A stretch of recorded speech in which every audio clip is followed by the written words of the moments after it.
भारत एक ऐसा देश है जिसकी सांस्कृतिक और धार्मिक परंपराएं हजारों वर्षों पुरानी है।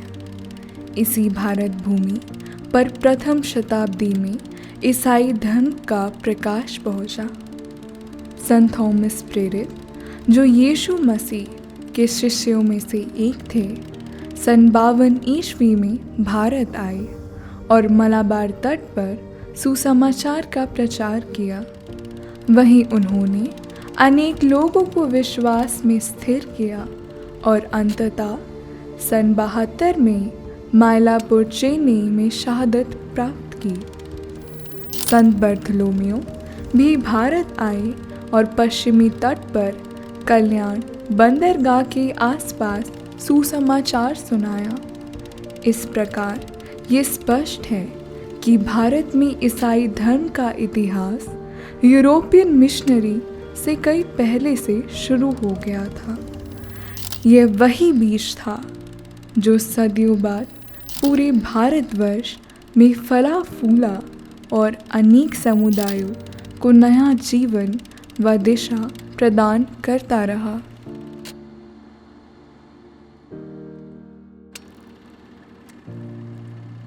जबलपुर क्षेत्र में ईसाई धर्म की जड़ें 19वीं शताब्दी में पड़ी। 1839 से आयरिश फादर नागपुर और कामड़ीय क्षेत्रों से यहाँ पहुँचे और धीरे धीरे जबलपुर तक सुसमाचार का संदेश ले आए। 1858 में वर्तमान कैथोलिक परिसर में पहली चैपल बनी और समय के साथ चर्चों की संख्या बढ़ती गई। सन 1929 में नॉर्बेटाइन फादर्स का जबलपुर आगमन हुआ। उन्होंने यहाँ की आत्मिक आवश्यकताओं को पूरा करने और धर्म प्रांत की नींव को मजबूत करने में विशेष योगदान दिया। 1932 में जबलपुर को प्रेरित प्रशासनिक इकाई अपोस्टलिक प्रीफेक्चर का दर्जा मिला और 1954 में यह पूर्ण धर्म प्रांत घोषित हुआ। नॉर्बेटाइन समाज ने शिक्षा, सामाजिक कार्यों और धार्मिक सेवाओं के माध्यम से जबलपुर के विश्वासियों को मजबूत आधार प्रदान किया। 1970 के दशक में जब व्हीकल फैक्ट्री की स्थापना हुई, तब इस क्षेत्र में कैथोलिक परिवार बड़ी संख्या में बसने लगे। प्रारंभ में यहाँ कोई चर्च या चैपल नहीं था, लेकिन विश्वासियों की प्यास और समर्पण ने मिस्सा अर्पण का मार्ग खोज लिया। 1971 से निर्मला चर्च के पल्ली पुरोहित फादर विंसेंट ओ प्रेम ने इस क्षेत्र की देखरेख शुरू की। मिस्सा विश्वासियों के घर में चढ़ाया जाने लगा। सबसे पहले श्री राफेल रेड्डी के घर क्वार्टर नंबर 3159 और उसके बाद श्री लियो जोसेफ के घर क्वार्टर नंबर 3007 में 2 वर्षों तक मिस्सा संपन्न होता रहा। समय के साथ समुदाय बढ़ता गया, घरों में मिस्सा संभव नहीं रहा। तब विश्वासियों ने फैक्ट्री प्रशासन से अनुमति प्राप्त कर रामलीला मैदान की मंच पर रविवार को मिस्सा चढ़ाना शुरू किया। 18 नवंबर 1973 से यह प्रथा स्थापित हुई और तब तक जारी रही जब तक एक स्थायी स्थान उपलब्ध ना हो। विश्वासियों की एकता और बिशप लियोनार्ड डिसूजा की अथक प्रयासों से 24 दिसंबर 1973 को डीएससी लाइन के सामने एक भूखंड खरीदा गया। यह स्थान दलदली और ऊबड़ खाबड़ था, लेकिन विश्वासियों के श्रमदान से उसे समतल और उपयुक्त बनाया गया। प्रतीक स्वरूप वहाँ एक क्रॉस गाड़ दिया गया। शीघ्र ही बगल का एक और भूखंड भी 31 मार्च 1974 को खरीदा गया। पहले भूखंड पर अस्थायी निर्माण हुआ, जबकि दूसरे पर स्थायी चर्च की योजना बनी। 4 जनवरी 1975 को चर्च की आधारशिला रखी गई। कुछ ही महीनों में भवन तैयार हो गया। 14 सितंबर 1975 को पवित्र क्रूस के विजयोत्सव के दिन चर्च का आशीर्वाद और उद्घाटन किया गया। यह दिन इस क्षेत्र के कैथोलिक समुदाय के लिए ऐतिहासिक बन गया। पल्ली पुरोहित और सेवाएं।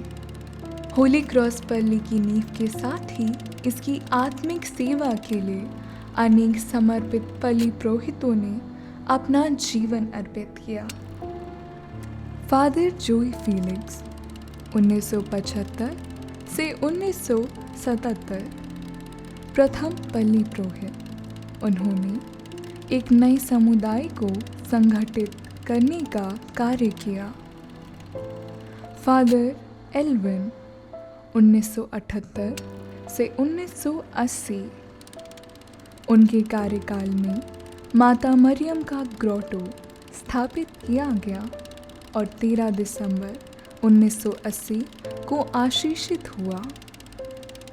इसके बाद फादर अशोक कुमार फेराओ 1983 से 1984, फादर डिएगो फोंसेका 1985 से 1988, फादर एल्विन गोंजाल्वेस 1989 से 1991, फादर बेनेडिक्ट किरकिट्टा 1991 से 1997 ने अपनी सेवाएं दी।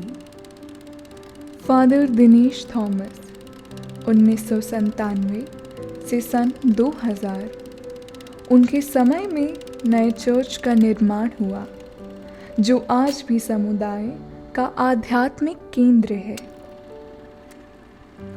इसके बाद father Aloysius Minj, father Leo Sequeira, father Amardas Baghel, father Christopher Toppo, father Emil Minj, father Xavier Dang और वर्तमान में फादर बिपिन किशोर कीरो ने अपनी सेवाएं दी। हर पल्ली पुरोहित ने अपने कार्यकाल में समुदाय की आत्मिक उन्नति, बच्चों की कैटेकिज्म, युवाओं के फेथ फॉर्मेशन और परिवारों की पास्टरल देखभाल में विशेष योगदान दिया। सिस्टर्स का योगदान। होली क्रॉस चर्च में प्रारंभ से ही मिशनरीज ऑफ चैरिटी के सिस्टर के द्वारा रविवार को चर्च आकर पल्ली के बच्चों को धर्म शिक्षा दी जाती थी। बीच में कुछ समय डोमिनिकन सिस्टर ने भी कुछ समय तक पल्ली के बच्चों को धर्म शिक्षा देने में अपना योगदान दिया। चर्च की आवश्यकता थी कि चर्च में स्थायी रूप से सिस्टर्स निवास करें। डॉटर्स ऑफ सेंट एन की सिस्टर को न्योता दिया और इस तरह उनका जबलपुर में आगमन हुआ। समय के साथ चर्च केवल प्रार्थना का स्थान नहीं रहा, बल्कि यह एक समुदाय का केंद्र बन गया। ग्रोटो, प्रेयर हॉल और नई सुविधाओं के साथ चर्च लगातार विकसित होता रहा। होली क्रॉस चर्च ने न केवल आत्मिक जीवन को मजबूत किया, बल्कि शिक्षा, सामाजिक सेवा और एकता को भी प्रोत्साहन दिया। आज होली क्रॉस चर्च अपनी स्वर्ण जयंती मना रहा है। यह केवल 50 वर्षों की गिनती नहीं है, बल्कि विश्वास और प्रेम की आधी सदी का उत्सव है। पिछले 5 दशकों में अनेक पुरोहित, सिस्टर्स और असंख्य विश्वासी इस यात्रा का हिस्सा बने। कुछ अब हमारे बीच नहीं हैं, लेकिन उनकी आस्था और मेहनत की नींव पर ही यह समुदाय खड़ा है।